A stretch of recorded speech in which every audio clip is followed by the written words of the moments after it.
Hey, it's Zoe. Welcome back to the show. My question for you this week is, how open are you to changing your worldview? Let's find out.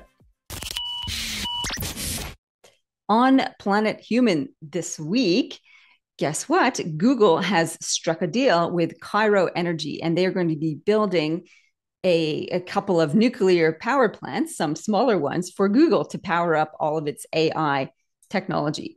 This is really interesting. This means there's a lot of private sector investment, like with Microsoft and Google, into nuclear technology because we need reliable, very carbon less, carbon small, not very much carbon production energy sources. And it really is putting the pressure on accelerating how we can get access to energy that is renewable and low carbon. And I think this is a good outcome. We'll see. Anyway, lots happening in the energy world around the planet. Would love to hear your ideas and insight on that. On Planet Zoe, as this rolls out, I'm actually in Western Australia running a leadership program for some Indonesians alongside or through Outback initiatives. And no doubt I'm having a very intense, physically active and exciting time. I can't wait to share some of the outcomes with you. Also getting ready to launch Olympus Rising. We are getting into the straight and narrow now to get my fourth book in the Gaia series out to you. It's not quite the conclusion of the series. That'll be coming out next year, and that will be called Olympus Dawn. So I've got some ideas percolating in my head for that. But Olympus Rising is coming, and stay tuned for the announcements around how you can get yourself a signed copy, paperback from me on my website, or get a deal on the ebook as it comes out. Okay, Olympus Rising is coming for you. What if we could see into other people's heads? How might we do that while reserving judgment? I've been really wrestling with this one. It's a perennial topic for me about how we can bridge the divide that we're seeing around politics in particular, but around a lot of issues between people. The whole proliferation of technology has put us into these echo chambers, and it makes it really hard to make bridges of connection with people who think differently to us. I was listening to a radio interview on the ABC where the reporter was talking to a woman who lives in Australia, but is American and is voting in the election, or has voted in the election by the time this rolls out. And she was voting for Trump. And I thought, okay, I really want to understand what's happening with this woman and why she would make that choice, because it's not the choice I would make if I was an American voting. So I listened deeply to where she was getting her information. She said she listens to YouTube. She watches her international news on YouTube rather than looking at traditional reporting platforms like the ABC. And you could tell the reporter, when she asked her that question, was a little twitchy with it. She thought, so you're happy to go with someone who declares their preference and their thinking as a source of information. She said, yep. Even though they say they have an opinion, they really share a lot of extra knowledge that you don't necessarily get on the other platforms. My brain went into judgment, declaring it straight up. I'm like, she is in her own echo chamber and she's got self-reinforcing patterns that is leading her astray. This is my judgmental voice coming through. So I thought, okay, pause. Let's go beneath the surface. What are the drivers for this woman? What kind of decisions is she making based on those drivers? And listening to her conversation, it was clear that fairness wasn't a really important driver for her. And she matched the candidate choices based on what she perceived as matching her values and desires and drivers of fairness. I thought, okay, I can get that. I can understand this desire for fairness. And the other aspect of her story was that she lived a life of struggle, and she bought into or subscribed to the candidates that promised her less struggle. I'm like, I totally get that. And I thought, okay, what about me? What are my drivers? So let's put the X-ray on me. My drivers are about fairness also, and also about inclusion and equity and freedom. And these elements are really important to me. I thought, well, what is really pushing my buttons? And I thought, the fear of losing those things is putting me to categorize the options around Trump as a threat to those particular things. And I think she fears the same, but in reverse. She looks at her other candidate options and sees a loss of fairness and more struggle, under those candidates. I'm like, well, okay, good. Now I know where we're coming from. How does this actually help? Because my brain went straight back to, but she's voting that way, and I think she should vote that way. That creates the divide again. So, this is the thing: better leadership needs better thinking. If we can think about what our common drivers are, our common drivers create connection. And when we have connection, we can actually create a path forward. That is the magical thinking that we're after. So I think we need to stop jumping to we have separate paths and really stay in the area of where are our common drivers? Where is our common connection? And from there, we can maybe find new alternatives and new ways forward, and at least stay out of judgment and stay in empathy. I think that's what we need to hang on to there. And it's definitely a battle because we just want the easy solutions. I'm right, they're wrong. And that is a danger. So let's stay out of that. Well, it's tea time in the office kitchen, and my guest today is Ralph Mercer. He's a very interesting fellow. He has had a long history of different adventures. He was in the Canadian military. Then he got a PhD in philosophy, looking at the intersection of technology and humanity and what this means for us. And he is also the convener of a book club called the Grey Swan Guild, which we talk a little bit in the show. It's quite an interesting, complex conversation. I do hope you enjoy. Let's get into it. Well, all the way from close to Moncton, New Brunswick in Canada, welcome to Tea Time in the Office Kitchen, Ralph Mercer. Well, thanks, Zoe. Thanks for having me, and it's great to be here. And I'm looking forward to our conversation this evening. Yes, and it is a really fascinating one. It's how do we challenge our thinking and how do we actually develop robust thinking in conjunction with others? Because I think a lot of listeners are deep thinkers and they challenge their own thinking. But there's something more challenging when we put people together in a room and trying to figure out how to best think about something. So, my first question is actually a curiosity one. How did you get into this world of thinking?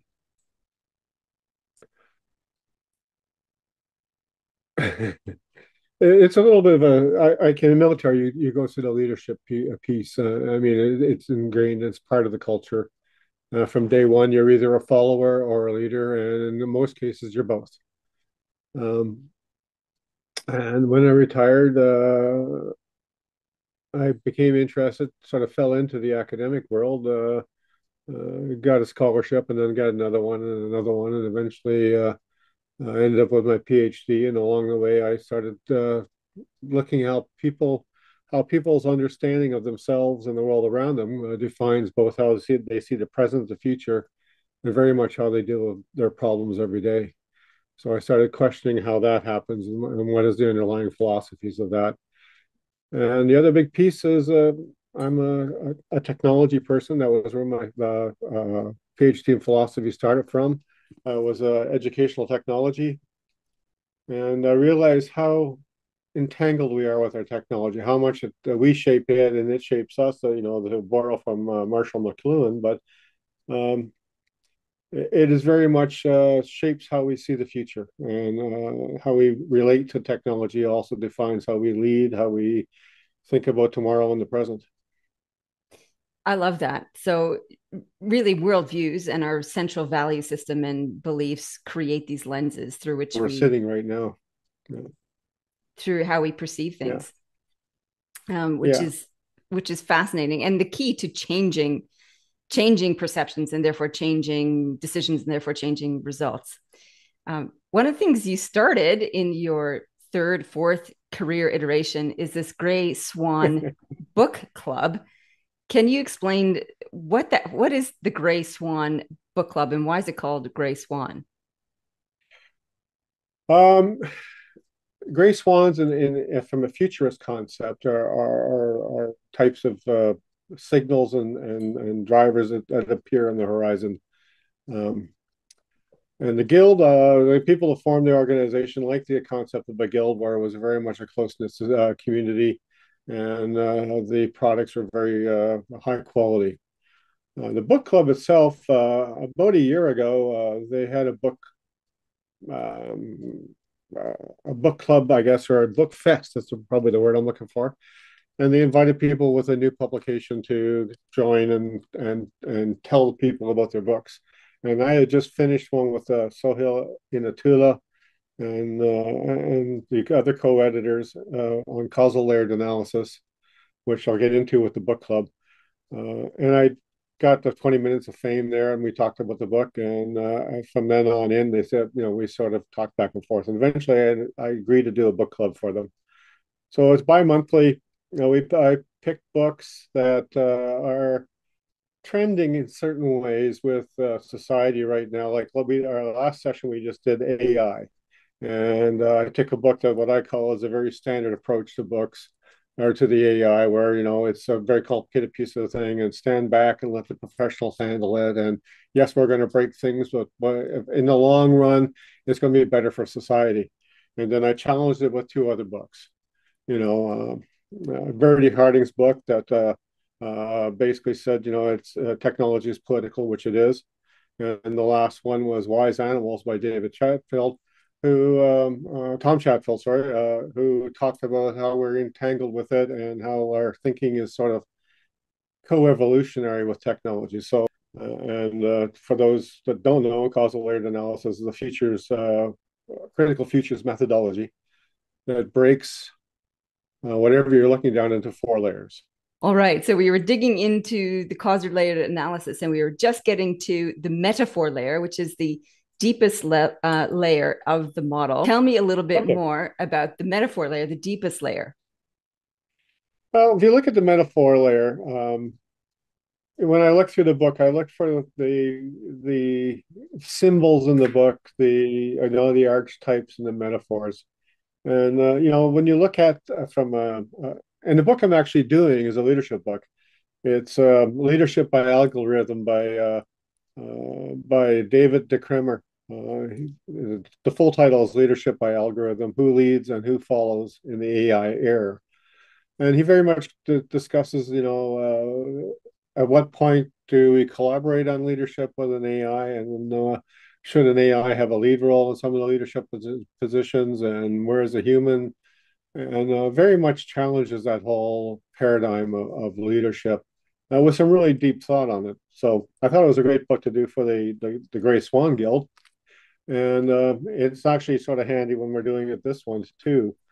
So when I talk about the symbols of a metaphor, when they talk about compasses and passing the torch and leadership and the sword and that sort of issue, it gives you um, an image of that leader. The compass reflects direction and navigation and ability to lead people towards a goal through the fog. I mean, all those type of things. The story part of it. Is it the shepherd and the flock? Is it um, the hero's journey? Is it this guy rags from riches as he comes through the system and got a job at Google, became a billionaire? Those type of stories, trying to invoke some sort of belief in you.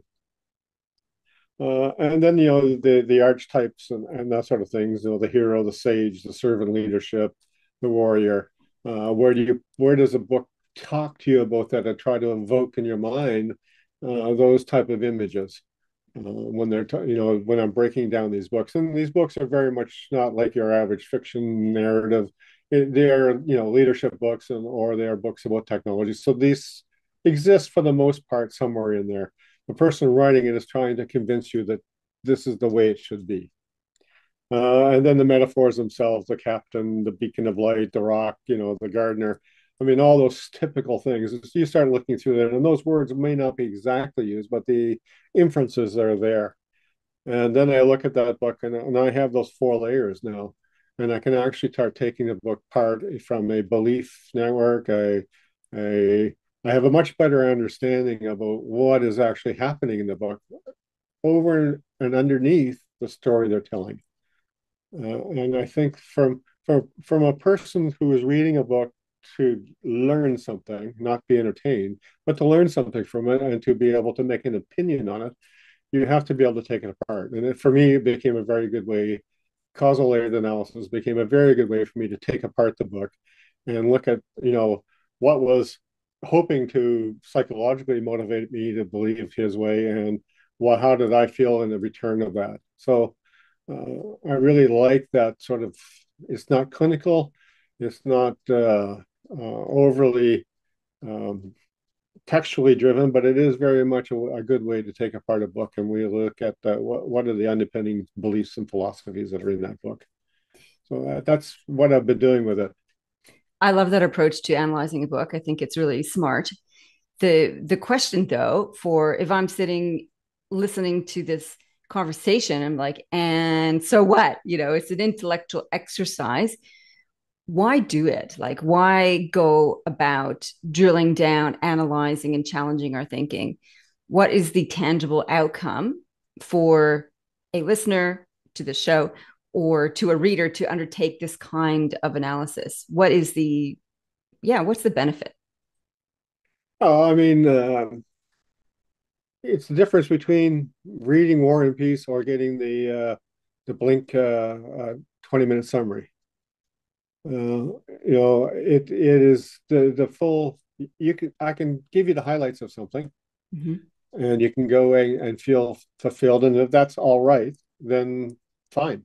But if you're reading something to understand it, to develop yourself, to expand your base of knowledge, your feelings, your emotion, and your awareness of what's happening out in the relative community that you're reading on, then you really behave it to yourself and to those that you're going to be dealing with to have spent some time in it. There's a difference between reading for fun, because I love reading for fun. You Mm-hmm. know, presently I'm reading The Dragon Riders of Pern for about the fifth time. But you know but if you're reading something to develop yourself or to understand the bigger picture or to be able to interact with a group that you're either leading or you're going to be leading or whatever the case may be, that's part of the deal. It's part of the gig that you need to spend the time. And a CLA may not be the one you use, Yeah. but there has to be a way to go about understanding the book, whether you just take notes and you compare it to your images of leadership and biases and back and forth. But there has to be a challenge and a response system in it. And without that, you're not getting the full benefit of what you could get out of the book. I love that. It needs to be a challenge and response to reading a book. What have you seen, or how have you seen the participants in your book club? Give me an example of how someone came to the conversation and had their beliefs, perhaps, or opinion changed through the discussion. What was that like? What happened? Well, the book club, the people that come to the Gray Swan Guild book club, they're all professionals in their own right, and they're Mm-hmm. pretty centered and confident in themselves. But you pick up the hints. When you first gather around, when I had Verdi Harding's book and everything is political, and it compares it to in vitro fertilization and a bunch of other political issues that went on in the UK. They go, what's that got to do with me and the AI? But little ways through it, you can hear them saying, I never really looked at it like that. Or I can see the connections. You hear these coming out of the armed cross person in the group, and you know that it's starting to impact on them, that the book they would not normally have picked up and not normally have spent any time with uh, became something that they saw parts of it that made sense to them, and now they could probably take that away, and it would sit in the back of their brain. Same with when I did, excuse me, Tom Chatfield's Wise Animal book. This is a very philosophical book. It goes right from, you know, evolution all the way through to a much bigger system. And most people said, "Oh, I could have just read the last chapter," uh, but they started picking up stuff and understanding why we. No, don't die. Don't die on me now. Ah.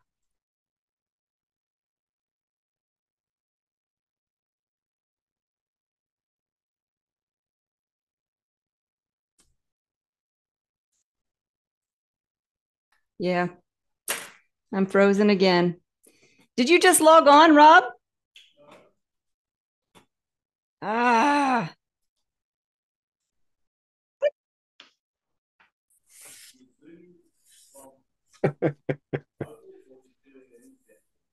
I'm doing internet Zoom. Boo is what I have to say about this experience so far. And this is the most trouble I've had in 2 years, probably. So I'm Well, that's apologies that it's it. happening on your Yeah, watch. that's the problem. And you know what? Once you start putting this together, if you need the gaps filled in or we need to do something extra, we can. I mean, uh, I'm not fussed over that. I mean, That's very we are kind of beating you. this halfway around the world, eh? I know, right? It's actually a miracle, but we're like, it's not working. Exactly, yeah. But uh, I guess, I mean, I don't know how much of that last part you got recorded, but I got I actually all mean, the good stuff. Yeah. okay. Yeah. I So mean, we, when you jump down to your three fast segments there, I mean, they sort of tie in too. I did actually want to Uh, ask, we'll get to the fast no, three in a go moment. ahead. Yeah, go ahead. Yeah, There's a couple of questions before we get to the fast three that I want yeah. to cover off. And actually, the first one was, how do you go about picking the books? What's your research Oh, process for? that's the beauty of being in charge of the book club. But I do pick a topic that I think most people are breezing over. Like the one I picked about AI. AI is inevitable. It's really complicated, and you know what? Yes, it's hurting some people, but in the long run, it's for our protection. It's going to solve the world's problems. It's going to make environmentally friendly. It's going to make medical breakthroughs. I mean, that whole narrative of this keep your hands out, let us play in our play area, and we're smarter than you. Narrative really bugs me about the technical, Yeah. big box tech because technology is political Mm, at every level. Every piece of technology is, from the printing press to the car to I mean, switching from chalk to pen was a political issue in schools for many years. I mean, um, it has to be governed and controlled uh, by some sort of third party entity. And they say, well, the engineers will solve that. So that's perfect. I mean, what social, cultural, political, governmental training do the engineers have that when they build these pieces that they have safeguards built into them? mm. Well, they don't have that. Well, then why are they given the keys to the car? You know, and nobody else is. So I mean that is a level because um, AI is an amazing tool. I use it all the time. I love it, but I use it differently probably than most people. But I mean, it is very much a bell curve type thing. It takes the center data and packs it all together and spits it back at you. Okay. So if you're other or at the edge of society, you're not getting picked up on that one. I But love it. So you pick a controversial topic and you look for at least two or three different lenses on that yeah, topic and then bring it to usually go table. from what everybody expects to hear, the bestseller. Mm-hmm. Uh, everybody's clamoring to read it, and then I take them based on my understanding of the issue and what I read from other people in the industry that I have a lot of respect for. I find a segue that I head off to, and usually two books. Okay. Uh, Awesome. All right. So change of direction because in our preview conversation, you talked about being a post humanist and a tech culturalist. What are those things, first of all? First question. um, I think okay, let's go about it this way. I think one of the things I mentioned was one of the things that I'm curious about is why people think about things the way they do. And as a futurist, I started to wonder why most always the future wasn't really spectacular. Like there was no messy futures that were scary and exciting and those sort of things. When we are futurists build futures, they build them very much. When I started looking at it, for the most part, all our futures are human-centered.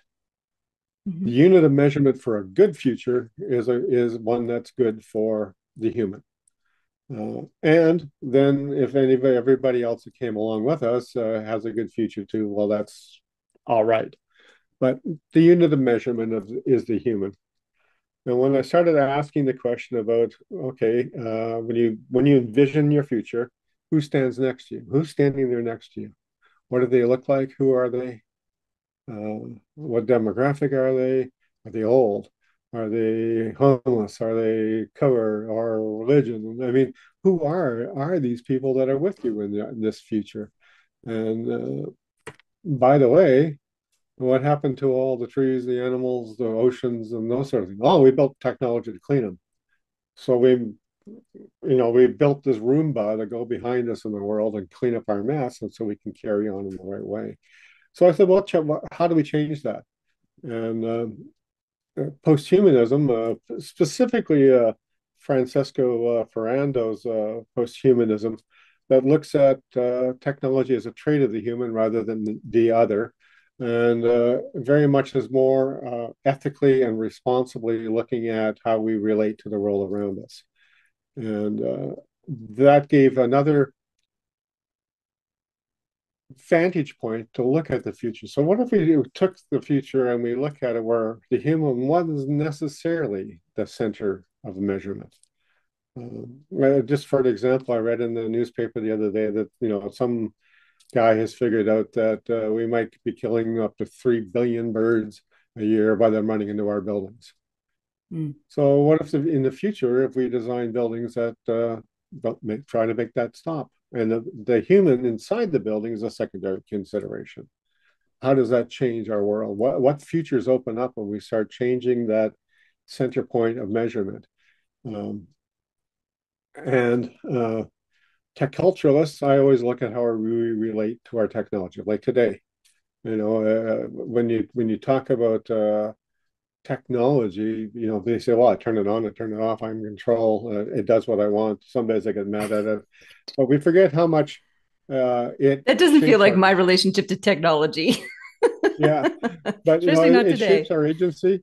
It shapes how we go about things. It even shapes on the routes we take now. Hmm. And when we turn on Google Maps, it takes us Hmm. to a route. We no longer pick our own routes. It has a big shaping thing. And how do we relate to it? How are we responsible for the use of that technology? So that's the technology culturalist. And I put those together and I started inquiring about the future through those two lenses. Wow, that's cool. So my follow-up question is, okay, and maybe you've just answered it because it's through inquiry that you keep questioning things. What would it take or what does it take to change your worldview? If my worldview is stagnant, I'm stagnant. I mean, your worldview should be evolving all the time. I don't mean it like tomorrow, way where worldview is shifted like 900%. But I mean, it should always be changing and evolving as you learn things. I mean, as you inquire and challenge your own beliefs, and anything you do, whether it be knowledge of sports, knowledge of whatever, if you keep challenging that belief system that you have and looking at new ways of thinking about it, your worldview should shift. And mine shifts continuously. What's really on my horizon right now? There's a few writers that are out there writing about quantum social sciences, taking some of the quantum physics of particles and applying it to social sciences and how humans behave and our relationship with time and the linear escape of time in our minds and that sort of thing. And I think that's really interesting. I'm not really up on it yet, but it's starting to niggle at the back of my brain. So yeah, things shift, and they should. You're not growing if you're not shifting your how you understand things. Thank you. That was an awesome answer. And it's made me excited to do a worldview audit as a point in time, What do I believe about sport? What do I believe about leadership? What do I believe about family? What do I believe about big issues, technology, AI? And just Yeah, capture that and in 6 months, 3 months, come back and go, do I still believe these things? Why or why not? Um, Yeah. be useful because I know that I've changed my beliefs and perspectives on a number of different things, often in conversation through these podcast interviews and conversations. Well, I mean, yeah, it would. Okay. Is there a book that you've read that profoundly shifted the way that you see things? Yeah, there's a lot, but I'm actually reading one right now. Uh, let me get the cover here. It's called The Art of Being Posthuman by Francesca Ferrando.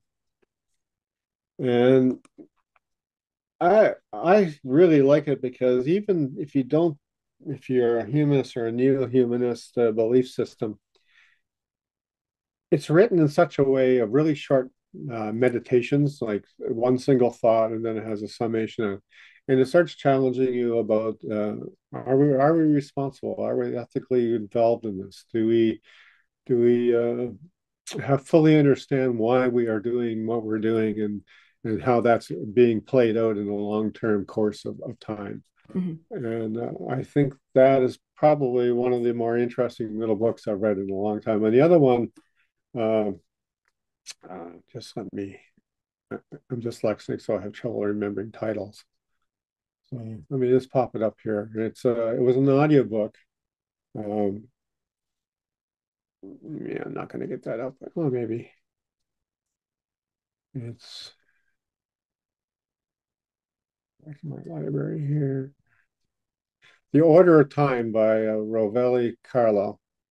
And I listened to it as an audiobook, but I've got it now in paper because I like to be able to pour over it a little bit deeper.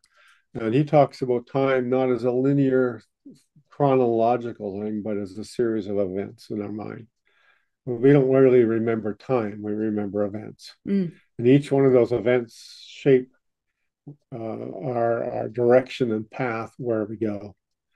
And that sort of lines up with some of the thinking that I do with or one of them, the gentle realism. I don't think I've talked to you about, but anyways, it talks about intra actions rather than interactions. Interactions being between the two, not and you're actually joined in this interaction. That when a human and say a piece of technology interact, they both come away with a different set of agency. They interact, they produce agency, they change the course, they become an event. And I thought of these two things coalescing. So those are some of the things that I play with in my theoretical approach. From a practical approach, what I find is this type of work that I do allows me to accept somebody else's ideas and then take it apart along those four levels and start thinking about why they believe what they believe and what they're telling me, so I can interact better with them in the long haul. If I know what their metaphors are and I know what their structures are that are holding them in place, then you can have a better idea of how you can either interact with them or shape their futures and make them change a little bit, or Awesome. give them the opportunity to change. You can't make anybody change, but you can give them opportunities and doorways to open if you wish. Yeah, and the doorway is to consider another way of looking at things. Yeah. So, which comes to my next question, which what are three things leaders can start doing in order to challenge their own thinking? Well,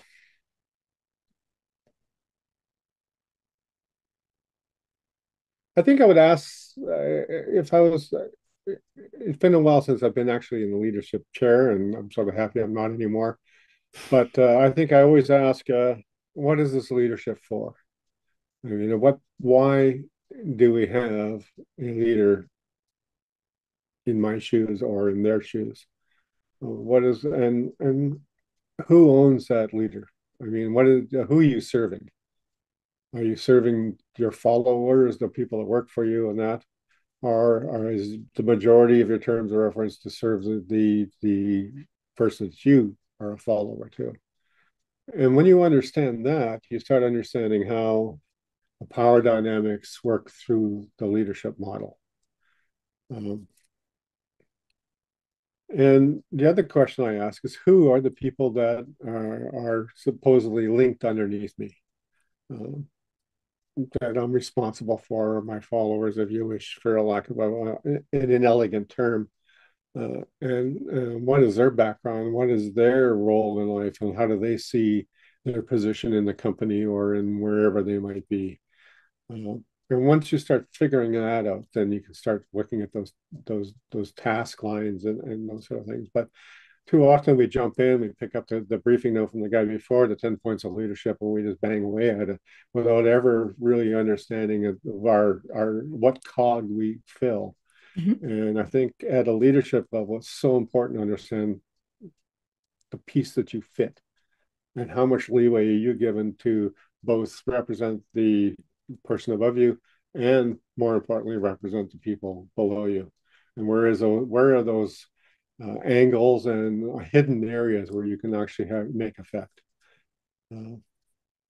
Awesome. I think that's a great place to start. Where do I fit? Who fits around me? What's the power dynamic, and how can I move within that? So, Yeah. Ralph, are you ready for the fast three? Yeah, go ahead. Okay. Number one, what's the future technology you most want right now? Oh, I've always maintained for many, many years a piece of technology I would love. Have you watched The Hitchhiker's Guide to the Galaxy? Have I watched it? No, I've read it. I haven't Okay, actually well, you know the watched it. Babelfish then, eh? Yeah. Where they put it in the guy's ear and he has an instant universal translator. Yeah. That is like we're there, but we're not really. I mean that like when we're talking, we're actually talking different languages. I mean, at this speed and this rate, to me, that is probably one of the biggest breakthroughs we'll have ever, more so than AI.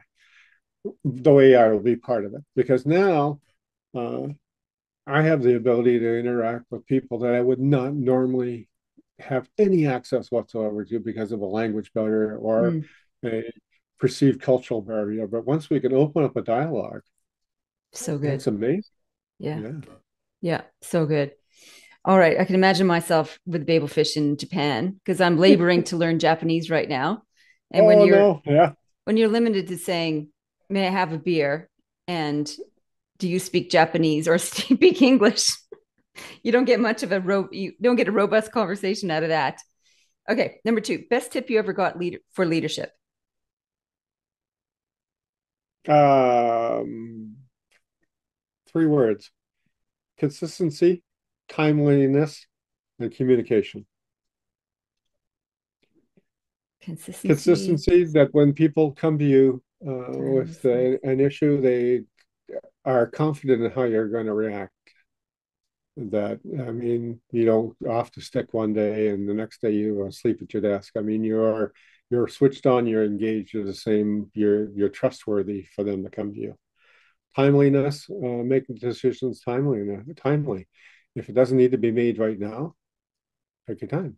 If it needs to be made right down, you get your best information and make it. I mean, too often we picture the leader as, having the answers all the time, and a lot of times you don't. And if you get time, find them. They're usually somewhere in your group of people. Awesome. And what was the last one I said to you? Oh, Communication. communication, just clarity. I mean, Mm, if they know your intent, and if you got clarity of purpose, and clarity of conversation, then things don't get lost in the cracks. love it. We already talked about this last one. What are you reading or listening to right now? So you talked about The Art of Being Posthuman, The Order of Time. Is there another book that you would recommend as a juicy one for folks? Oh, if they're into leadership, I would recommend the book I'm about to do with the Grace Swan Guild. Um, Full title being Leadership by Algorithm: Who Leads and Who Mm, Follows in the AI Era, by David D. Kramer.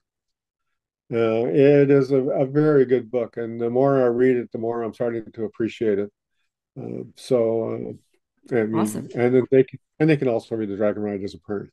But I mean, Awesome. Thank you so much. That was the fast three.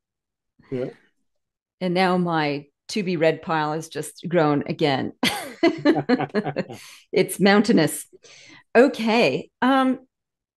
Ralph, where can people find out more about the Gray Swan Guild Book Club? And is it a in-person thing or is it an online thing? Well, we were just actually we've done 5 sessions of it, and each time we've changed it a little bit, trying to make it worthwhile uh, to the people that pop in. Mhm. And a lot of times, up until now, what we've said is, "Here's the book. You got a month. Read it. Come and join us, and we'll talk about it." Everybody knows for 2 things. One, people don't like to read books complete if they didn't pick the book themselves. And two, most people don't have a lot of time to read the book, even if they did pick it themselves. So this next session, and I'll answer the first part of the question in a minute. The next session is I'm going to get 2 or 3 readers that are going to read the book, and we're going to put them on a panel with me, and we're going to talk about the book. And anybody that comes to join in, when we finish the panel talk, can then ask questions. And even if you haven't read the book, then you're going to have a reasonable idea and you can ask a few questions. At the end of that, we're going to put out sort of a review based on the panel people and those sort of things. So they get a product out of it. And they get a more thorough understanding of it because 4 of us have really spent some time to dig into the book. But just look up the Gray Swan Guild. On LinkedIn is probably the best place. That's where they're most active. And the book club is part of that gig, or type in LinkedIn Gray Swan Guild Book Club, and you'll see the little web page icon and that sort of thing. Uh, Awesome. I'll so, add that to the show notes as well. So people can go yeah, straight as they're finished listening, click on the link and they can find it. yeah. And from a causal layered analysis point of view, if Mhm. anybody's really interested in that, I curate the website for Sohail and Tula, but there's lots written out there on it. And if they have questions after that, just hit me up. You can find me on LinkedIn, and I'm more than happy to answer questions on that. This is an Awesome. amazing tool. It is an amazing tool. It's one of my favorite tools to use when I'm working with Yeah, leaders on doing diagnostics around what are the yeah, issues that they're seeing around them and getting to devising solutions to it that aren't just band-aid ones at the top. yeah. Uh, I'll tell you one thing, just before you fly off that, just in that thought.